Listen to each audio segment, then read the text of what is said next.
걸리버 여행기에서 난쟁이 나라에 표류한 걸리버의 이야기가 나옵니다. 그 난쟁이 나라에서 그 걸리버를 조사하는 조사관들이 나와서 조사를 하다가 걸리버의 호주머니에서 시계를 발견합니다. 그런 시계를 발견하는데 그 이상하게 이렇게 참 희한하게 생겼다 하면서 임금에게 보고를 합니다. 뭐라고 보고했냐면 괴물 같은 얼굴인데 엄청난 소리가 계속 나고 있습니다. 쩌걱 쩌걱 쩌걱 쩌걱. 거인 나라에서 걸리버가 난쟁이 나라로 소인 나라로 갔으니까 시계도 엄청나게 클 거 아닙니까? 소리도 쩌걱 쩌걱 쩌걱 쩌걱 들릴 거고 해서 괴물이 발견됐습니다. 그런데 아마도 이 사람이 가지고 있는 신일 것 같습니다. 이 사람의 신인 것 같습니다. 그래서 가끔 이것을 귀에다 대보기도 하고 이렇게 쳐다보면서 뭐라고 얘기하는 거 보니까 이 걸리버의 신인 것 같습니다 하고 보고했습니다. 이 세상에는 실상 무신론자가 없습니다. 말은 무신론, 나는 신을 믿지 않는다고 하지만 무신론자는 없습니다. 누구나 자기를 지배할 수 있는 그 무엇에 소속되어 있기 때문입니다. 내가 무엇인가 반드시 지배당하고 있다는 것을 알아야 됩니다. 누구에게는 그것이 돈의 우상일 수도 있고, 누구에게는 권력의 우상일 수도 있고, 누구에게는 명예욕의 우상일 수도 있습니다. 인간의 역사에는 왜 우상이 존재하고 있습니까? 이스라엘의 역사를 보면 우상, 조각한 신상, 산당 등에 대한 단어들을 수없이 찾아볼 수 있습니다. 이스라엘의 죄악은 언제나 하나님을 떠나서 우상에게로 나아가는 것으로 표현되고 있습니다.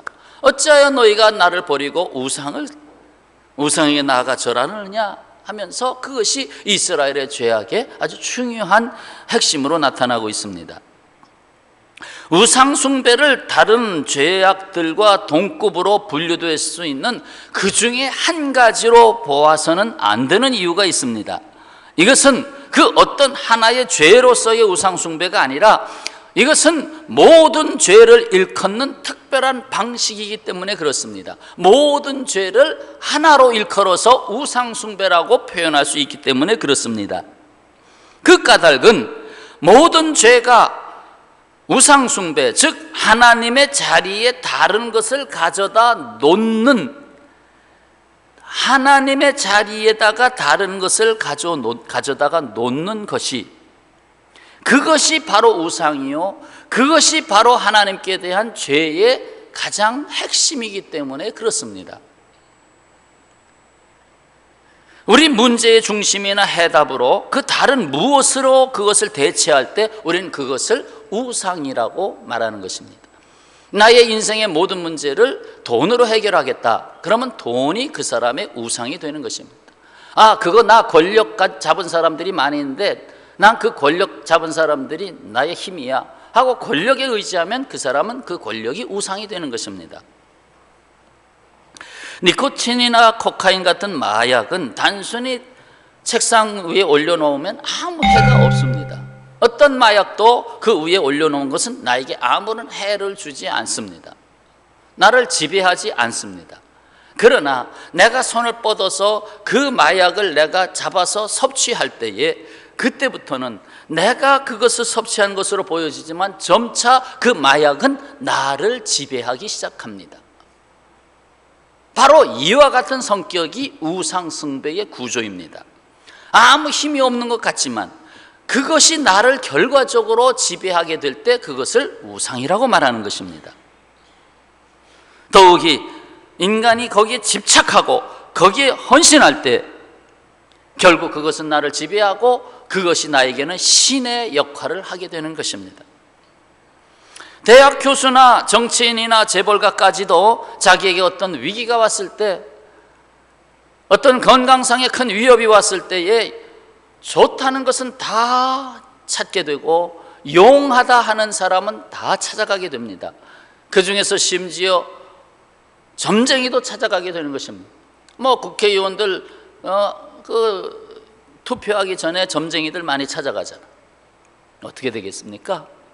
제가 출마하면 되겠습니까?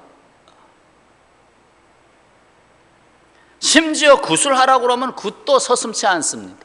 최고의 학문을 공부한 사람들이 굿을 하는 것도 서슴지 않습니다. 무엇에 지배를 당하고 있는 것입니까? 최신식 설비를 갖춘 공장을 차렸습니다. 외국에서 아주 최고의 엘리트 공부를 한 그러한 기술을 갖고 있는 그런 엔지니어들을 뽑아서 이제 같이 회사를 시작하게 됐습니다. 개업식을 합니다. 웬걸 개업식에 돼지머리가 등장합니다. 돼지머리를 갖다 놓고 뭐 사장이고 직원이고 할 거 없이 모두 다 넙죽절합니다. 모두 다 넙죽절합니다. 대체 어디에 지배를 받고 있는 것입니까? 하나의 문화입니까? 아닙니다. 문화 속에 많은 우상이 있습니다. 돼지는 우리 조상들에게 아주 가까운 이름입니다.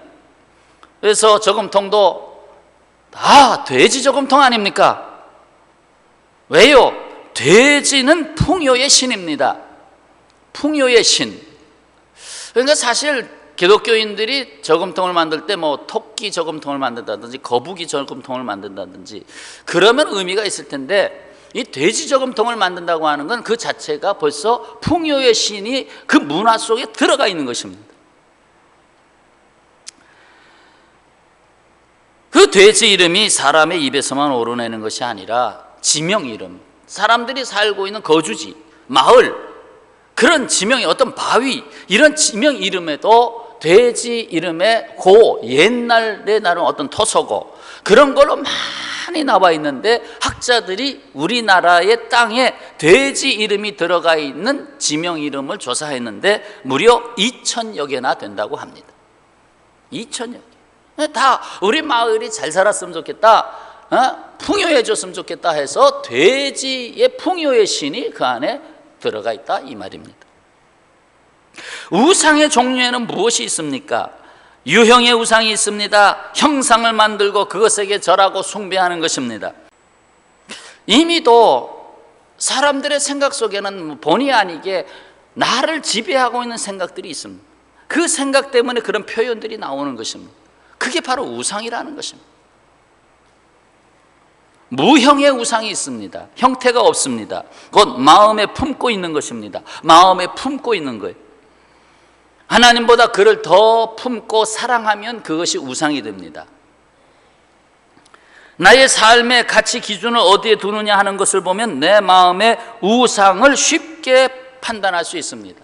나는 나의 가치관을 어디에 두고 있느냐, 그 가치가 하나님, 선하시고 온전하시고 기뻐하시는 창조주 하나님에게 그 가치에 초점이 있으면 문제가 없지만, 그 다른 것에 가치관을 두면 그것이 곧 우상이 된다는 것입니다. 뭐 돈이나 명예, 권력, 주관적 지식, 대중 매체, 문화, 뭐 이런 모든 것들은 다 무형의 우상에 속한 것이지요. 심지어 하나님이 주신 선물이 우상으로 바뀔 때도 있습니다. 하나님이 100세가 되어 아브라함에게 주신 독자 이삭이 있습니다. 얼마나 귀합니까? 100세 돼서 외아들 하나를 줬는데 이삭입니다. 그가 자라서 청년이 됐습니다. 얼마나 소중하고 귀하겠습니까? 아브라함에게는 하나님보다 이삭이 항상 먼저 눈에 띕니다. 하나님의 말보다는 이삭의 목소리가 먼저 들려옵니다. 하나님보다 이삭에게 더 열중하게 됩니다. 여러분은 어떻습니까? 내 자식 하면서 얼마나 자식이 귀한지, 자식의 말이 하나님의 말씀보다 앞설 때가 있습니다. 자식이 자신도 모르게 우상이 되어 버립니다. 자식을 위하는 것이라면 심지어 하나님을 버릴 수도 있습니다. 자식을 위한 것이라면 그러면 우상이 되는 거지요. 마르틴 루터가 말했습니다. 당신의 마음이 붙들려 있는 것이 바로 당신의 신이다. 당신의 마음이 붙들려 있는 것이 당신의 신이다. 온 인류의 아버지로 부름받은 아브라함이 이삭에 빠져 있어서는 안 되기 때문에 이삭에게서 하나의 육적인 어떤 그런 이삭이 커가는 것을 보고, 야, 너도 이제 사람이 다 돼가는구나 하면서 거기에 빠져 있기를 원치 않았기 때문에 하나님은 시험을 하십니다. 내 아들, 내가 사랑하는 독자 이삭 앞에 세 가지나 붙었어요. 내 아들, 내가 사랑하는 독자 이삭을 하나님께 번제로 드려라. 나에게 번제로 드려라. 하나님의 명령이 떨어졌습니다. 과연 내가 하나밖에 없는 아들 이삭보다 이삭을 너에게 선물로 준 하나님을 알고 하나님을 더 사랑할 수 있겠느냐 하는 시험이었습니다. 이삭보다 하나님을 더 사랑할 수 있겠느냐, 내 자식보다 하나님을 더 사랑할 수 있겠느냐 하는 시험이었습니다. 그것이 복의 근원, 열국의 아비로 부름받는 아브라함에게 주신 가장 큰 시험이었습니다. 아브라함은 지체하지 아니하고 아들을 하나님 앞에 바치지 않습니까? 마지막 칼을 들라고 할 때 멈춰라 하면서 다른 양을 준비해 놓은 것을 보이시고, 그래서 여호와 이레의 하나님을 찬양했습니다. 그로부터 더욱더 하나님께서는 항상 아브라함을 통하여 준비하시는 하나님을 나타내게 된 것입니다. 뿐만 아니라 자기 자신이 우상이 될 수도 있습니다. 내가 우상이 된다 이 말입니다. 자기 자신이 하나님 앞에서 깨지지 않으면 자기가 신이 되는 것이나 다를 바가 없습니다. 요즘 인간은 모두가 신이다 라는 사상들이 자꾸 나와서, 뭐 옛날부터 나왔지만 인간은 다 결국 신이다. 그게 뭐죠? 생각이 갑자기 안 나요. 인간은 다 신이다. 결국 자기 생각대로, 자기 판단대로, 자기 욕심대로 행하면 자기가 신이죠. 그렇죠. 내 생각대로, 내 판단대로 내가 저 사람 아니다 하면 아닌 거예요. 내가 저 사람 죽여! 그러면 죽여버리는 거예요. 내가 신이요. 당연히 하나님이 그에게 보이지 않습니다. 자기 자신이 자기에게 우상이 되는 것입니다. 자, 여기서 우리가 새겨들어야 할 말이 있습니다. 이것은 성경에 기록된 말씀은 아니지만 우리가 우상에 대해서 보게 하는데 많은 도움을 주는 이야기이기 때문에 좀 여러분에게 인용해 드리고자 합니다. 베이컨은 4종의 우상이 있다고, 4대 우상이 있다고 우리에게 가르쳤습니다.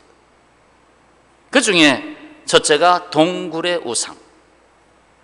무슨 뜻일까요?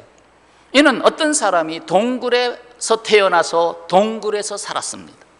동굴에서 오랫동안 살았습니다. 평생을 살았습니다. 그러던 어느 날 그가 동굴 밖으로 나가게 됐습니다. 환하고 넓은 세상으로 나갔습니다. 그러나 자기가 생각하는 사고방식은 전부 다 동굴 안에서의 사고방식입니다. 모든 생활방식이 동굴 안에서의 생활방식을 갖고 동굴 바깥에서 나가서 삽니다. 무엇이 나타납니까? 여기서 편견과 고집의 우상이 나타납니다. 우물한 개구리식의 선입관을 갖고 삽니다. 자기의 편견이 제일 옳다고 생각합니다. 그 편견을 편견으로 알지 못합니다. 자기의 주장이 곧 하나님의 뜻이라는 옹고집, 이것이 동굴의 우상입니다. 좀 다른 예화를 하나 더 든다면, 남편은 남자 집에서 결혼 전까지 살았고 부인은 그 친정 집에서 결혼하기 전까지 살았습니다. 서로 다른 동굴에서 살았습니다. 서로 다른 동굴에서 나와서 다른 동굴에서 함께 살려고 하는데 거기서 티각태각 합니다. 왜? 자기가 살았던 동굴에 대한, 우리 집에서는 그렇게 안 했어. 우리 집에서는 제가요 좀 습관이 그렇게 돼버렸어요. 여러분, 면도를 하는데 면도하고 세수합니까? 세수하고 면도합니까? 남자분들 이렇게 전기 면도기를 쓸 때 전도면기 세수하고 면도합니까? 면도하고 세수합니까?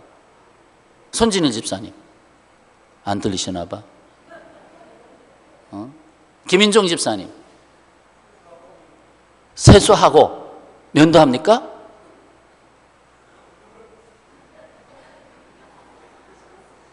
그래요? 김종윤 장로님, 상황에 따라 신정일 장로님, 세수하고 한다. 제가 잘못된 게 아니군요. 제가 세수하고 면도를 합니다. 그런데 제가 어느 수련장에 갔더니 다른 목사님이 저한테 물어요. 아니 목사님, 세수하고 면도해요? 면도를 하고 세수해야 깨끗한데 세수하고 면도를 해요? 그래서 저는 습관이 그런데요. 근데 가만히 보니까 세수하고 면도하는 분이 더 많네요. 더 많네요. 무슨 얘기입니까? 내가 살았던 삶의 자리에서 생겨난 그 동굴 속에서의 삶이 우상이 된다 이 말입니다. 그거를 이해하면서 대인관계가 될 때는 어렵지 않은데, 그렇지 않으면 항상 대인관계에 문제를 가져오는 것입니다. 둘째, 극장의 우상입니다. 극장에 가면 배우가 있습니다. 그 배우가 하는 일이 뭡니까? 대본을 받았습니다. 극본을 받았습니다. 그러면 그것대로 딸딸딸딸딸 애워서 하는 거예요. 난 당신을 사랑해요. 근데 사실 그 상대방 내가 죽어도 싫어하는 사람이거든. 그러나 대본에 있는 대로 나 당신을 사랑해요 할 수밖에 없습니다. 어떤 학파나 학설을 그대로 받아들임으로써 받아들일 수밖에 없죠. 받아들임으로 요즘 이 학파는 이런 학파다, 이런 학설이다, 진화론은 이런 것이다 하고 그걸 그대로 받아들이는 것입니다. 그것은 결국 오류를 발생하게 하는 우상인 것입니다. 지구는 평평하다는 사실을 알고 있었던 사람들은 어느 날 갑자기 지구는 둥그렇게 생겼고요, 지구가 태양을 도는 게 태양이 지구를 도는 게 아니고요, 지구가 태양을 돌고 있는 겁니다 하는 지동설을 주장했던 갈릴레오가 이것을 주장하고 나왔을 때 그는 계속 재판을 받아야만 했습니다.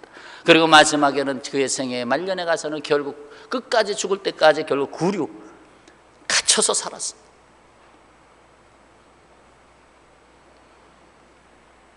극장의 우상이 진리를 차단시키는 것입니다. 진화론도 우상이죠. 하나님이 분명히 이 세상을 창조했는데 진화론 그 학설이 마치 진리인 양 떠든단 말이죠. 그러나 그것은 우상이라 이 말이죠. 셋째는 시장의 우상입니다. 시장에 가면 사람들이 말이 많잖아요.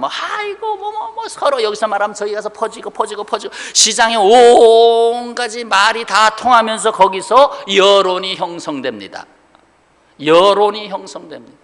그래서 누가 했더라 하면 전부 다 하는 거예요. 사실은 했어야 되는데 누가 한 것이 다 퍼져서 해버렸어요. 그래서 많은 사람들, 다수의 사람들이 어떤 말에 여론을 형성하게 되고, 그래서 결국 다수의 우상을 만들어냅니다. 다수의 우상. 다수의 답이 정답인 줄 알지만 백인에게 물어보자 다수의 답이 정답인 줄 알지만 어떨 땐 틀린단 말이죠. 다수의 답이 정답이 아니라 이 말이죠. 어떤 집단의 뜻이 다른 집단에 똑같이 맞는 게 아니라 이 말이죠.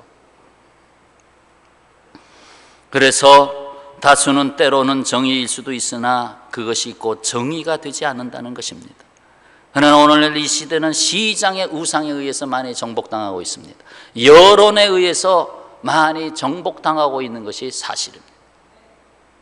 그 다음에 마지막으로 종족의 우상이 있습니다. 불완전한 인간의 이성, 본능, 감정 등에 의해서 발생하는 아전인수격의 사고를 말합니다.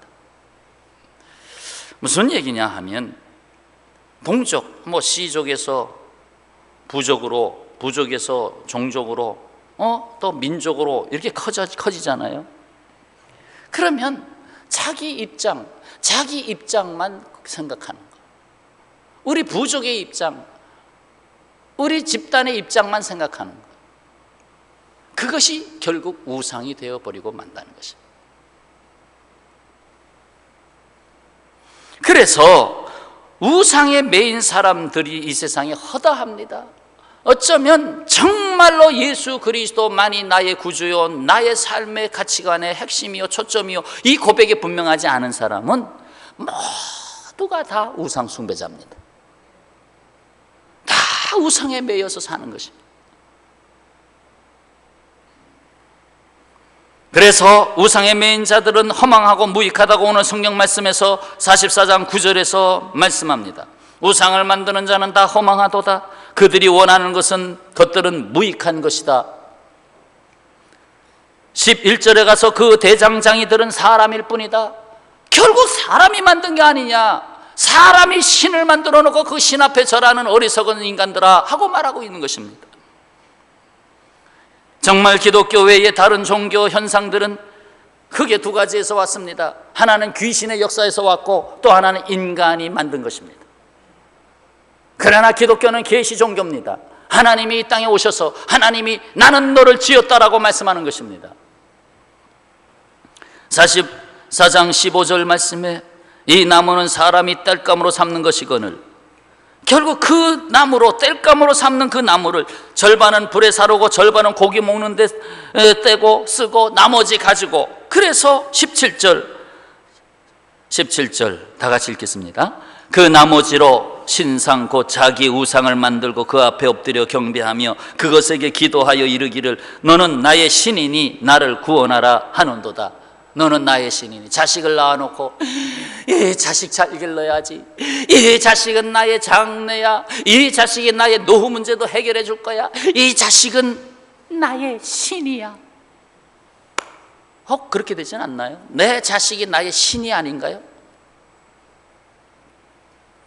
그러면 그 자식을 거두어갑니다. 하나님이 정말 구원하기 위해서라면 저는 목회에서 어린아이를 하나님이 거둬가는 걸 많이 봤습니다. 왜? 너무 우상화되니까 거둬가는 거예요. 참으로 허망하고 어리석습니다. 내가 권력을 잡으면 다 되는 줄 알았죠. 그러나 그 권력이 자기를 허무하게 만들고 삼켜버리고 있는 것을 훗날에 알게 됩니다. 그 훗날도 머지않아서 알게 되는 것입니다. 돌이킬 수가 없죠. 자, 44장 6절을 다 같이, 6절 7절을 다 같이 보십시다. 다 같이 읽겠습니다. 사람들이 주머니에서 금을 쏟아내며 은을 저울에 달아 도금장에게 주고 그것으로 신을 만들게 하고 그것에게 엎드려 경배하며 그것을 들어 어깨에 메어다가 그의 처소에 두면 그것이 서 있고 거기에서 능히 움직이지 못하며 그에게 부르짖어도 능히 응답하지 못하며 고난에서 구하여 내지도 못하느니라. 주머니에서 나온 금을 도금장에게 갖다 주었고, 도금장에는 신상을 만들었고, 그 신상을 이제 금을 내준 사람이 어깨에다 메고 자기 집이나 혹은 어떤 산당이나 갖다 놓으면 거기서 꼼짝하지 못하는데 거기다가 절하면서 나를 구원해라, 나를 구원해라 한다는 것입니다. 과연 내가 어깨에 지고 나른 그 우상이 나를 안아주고 품어주고 구원해 내겠습니까? 오히려 나의 짐을 어깨에 십자가로 지고 가신 예수님이 계시지 않습니까? 우리가 믿는 유일하신 창조주 하나님은 어떤 하나님이십니까? 여기 여러분 참으로 우리에게 큰 위로와 용기를 주는 말씀이 있습니다. 46장 3절 4절입니다. 46장 3절 4절 역시 같이 봉독합니다. 야곱의 집이여, 이스라엘 집에 남은 모든 자여, 내게 들을지어다. 배에서 태어남으로부터 내게 안겼고 태에서 남으로부터 내게 업힌 너희여, 너희가 노년에 이르기까지 내가 그리하겠고 백발이 되기까지 내가 너희를 품을 것이라. 내가 지었은즉 내가 업을 것이요 내가 품고 구하여 내리라. 아멘. 부모가 왜 자식을 업습니까? 왜 부모가 자식을 품에 안아줍니까? 부모의 몸에서 나왔기 때문에. 하나님은 말씀하십니다. 내가 너를 지었다.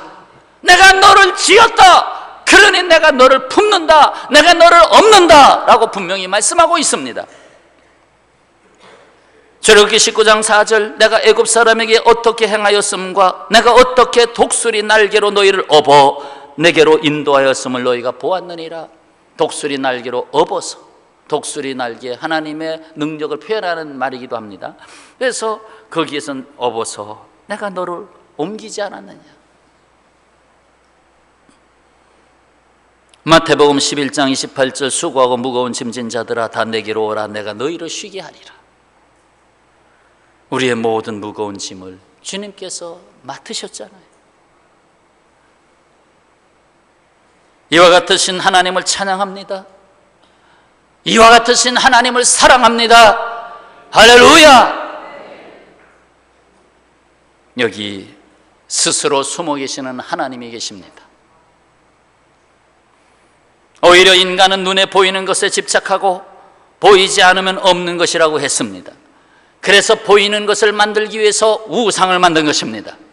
그런데 오히려 우상과 반대로 하나님은 숨어 계시는 하나님으로 말씀하고 있습니다. 막상 우리 눈에 보이는 세계는 지극히 일부분입니다. 오히려 보이지 않는 세계가 더 크고 넓습니다. 실제로 우리가 눈으로 보고 있는 이 우주, 밤하늘의 별들, 이것은 실제로 마치 바닷가에서 모래 하나를 붙들고 이것이 바다다라고 말하는 것과 똑같습니다. 엄청나게 큰 우주에 제일 작은 모래알 같은 하나만 보고 있는 것입니다. 우리 눈에 보이는 빛은 빨주노초 파남보의 색을 갖고 있는 가시광선입니다. 그러나 그 가시광선을 벗어나는 이른바 더 높은 주파수, 더 낮은 주파수의 영역이 있습니다. 곧 자외선, 적외선입니다. 우리 눈에 안 보입니다. 가스레인지를 켜면 불이 뜨겁게 뻘겋게 불타지요. 근데 내 얼굴이 화끈화끈하게 뜨겁습니다. 여기서 무엇이 여기까지 온 겁니까? 적외선이 온 겁니다. 적외선이라고 눈에 보이지 않는 선이지만 내게 와서 여기서 부딪혀서 뜨거운 것입니다. 보이지 않는 선이 내게 온 것입니다. 그 불이 빨갛게 보인 것은 가시광선입니다. 가시광선에는 열이 없습니다. 근데 적외선에서 내게 오는 것입니다.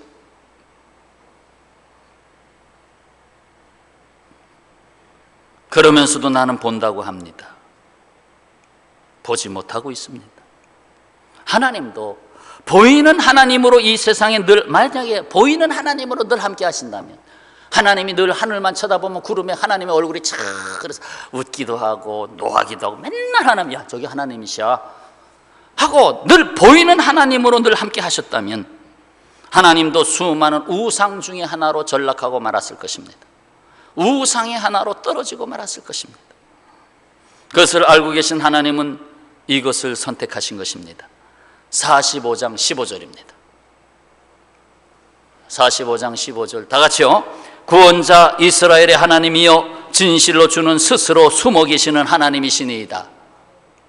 진실로 스스로 숨어 계시는 하나님이시니이다. 하나님 숨어 계신대요. 근데 사람은 자꾸 하나님 찾으려고 그래. 하나님 숨어 계시대요. 아마 찾아도 아주 지극히 일부분만 만나셨을 거예요. 하나님의 머리카락 하나 봤는지 모르겠어. 그리고도 하나님이라고 할 수 있겠습니까? 성경은 이렇게 경고하고 있습니다. 눈에 보이는 것에 대한 경고입니다. 요한일서 2장 15절, 이 세상이나 세상에 있는 것들을 사랑하지 말라. 누구든지 세상을 사랑하면 아버지의 사랑이 그 안에 있지 아니하니 이는 세상에 있는 모든 것이 육신의 정욕과 안목의 정욕과 이 생의 자랑이니 다 아버지께로부터 온 것이 아니요 세상으로부터 온 것이라. 결국 눈에 보임으로 말미암아 나타나는 모든 욕심으로 말미암아 되어지는 모든 것은 하나님께로부터 온 것이 아니다 라고 말씀했습니다. 그렇다면 하나님은 어떻게 일하십니까? 아니 숨어 계신 하나님, 보이지 않는 하나님은 어떻게 일하신단 말입니까?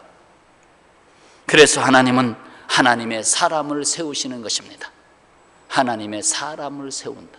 우상의 반대는 하나님의 사람. 영성을 잃고 육신이 되어버린 인간의 세계는 숨어 계신 하나님을 찾지 못하고 결국 눈에 보이는 우상을 만들고 숭배했습니다. 그러나 오히려 이 세상을 그 우상으로부터 건져내기 위해서 하나님께서 하신 일은 바로 하나님의 사람을 세우신 것이었습니다. 곧 하나님의 뜻을 이루기 위해서 세움받는 사람입니다. 하나님의 일을 하는 사람입니다. 하나님을 사랑하고 하나님을 모신 사람입니다. 46장 10절 11절 오늘 말씀의 이제 결론 부분이지요. 같이 봉독합니다. 내가 시초부터 종말을 알리며 아직 이루지 아니한 일을 옛적부터 보이고 이르기를 나의 뜻이 설 것이니 내가 나의 모든 기뻐하는 것을 이루리라 하였노라. 내가 동쪽에서 사나운 날짐승을 부르며 먼 나라에서 나의 뜻을 이룰 사람을 부를 것이라. 내가 말하였은즉 반드시 이룰 것이요 계획하였은즉 반드시 시행하리라. 아멘. 하나님은 하나님의 뜻을 이루기 위해서 사람을 불러 세우십니다. 여기 동쪽에서 불러들인 날짐승은 당시 유대 민족을 바벨론 포로 70년에서 해방시킬 페르시아의 초대왕, 바벨론을 무너뜨리고 페르시아 제국을 세우는 고레스 왕을 예고하고 있습니다. 그가 이스라엘 유대 민족을 해방시켜서 가나안으로 돌려보냈죠. 물론 이것은 그것을 예고하고 있는 말씀이자 나아가서 하나님이 하시는 일은 다 사람을 세워서 한다라는 것을 말하고 있는 것입니다. 사람을 세워서 일하신다. 모세 또한 하나님이 세우신 것입니다. 야, 너 지팡이 가지고 양치기 목동하고 있는데 너 그러고 있을 때가 아니다. 내가 가라 하는 대로 가라. 너 가서 애굽에서 동족을 건져내라. 하나님, 모세가 마른 지팡이 하나 들고 갔는데 바로가 너의 하나님이 어디 있느냐 말이야. 그때 하나님은 모세를 통해서 일하시기 시작하지 않습니까? 뿐만 아니라 땅끝까지 복음을 전하는 일에 바나바와 바울을 선교사로 세우지 않습니까? 큰 넓은 땅을 전도하는데 바나바와 바울을 택해가지고 다니게 하지 않습니까? 하나님의 능력이 없어서 그렇게 하십니까? 하나님이 힘이 없어서 사람 며칠 세워서 그렇게 일하십니까? 그냥 한꺼번에 그냥 천군 천사 다 내려보내서 각 사람의 어느 날 밤에 동시에 꿈으로 보여서 내가 하나님이다 일어나서 다 꿈 얘기하네. 똑같은 얘기 다 해요. 겁이 다 나가지고 야 전부 하나님께로 돌아가자. 아이고 그렇게 하면 얼마나 편해. 근데 왜 하나님 그렇게 안 하시나? 하나님의 나라에는 하나님의 깊은 생각이 있기 때문에 그렇습니다. 그렇게 인간의 생각처럼 일하시는 하나님이 아니시라 이 말이에요.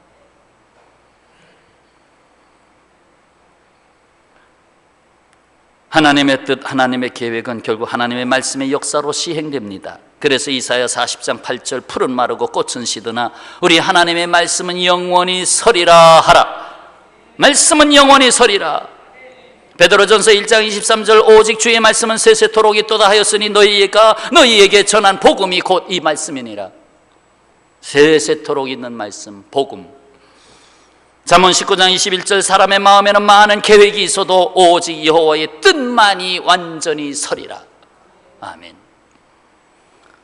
이야기 하나 들리고 마치겠습니다. 하나님의 계획은 생각지 않았던 길로 드러날 때가 많습니다. 생각지 않았던 것으로 드러날 때가 많습니다.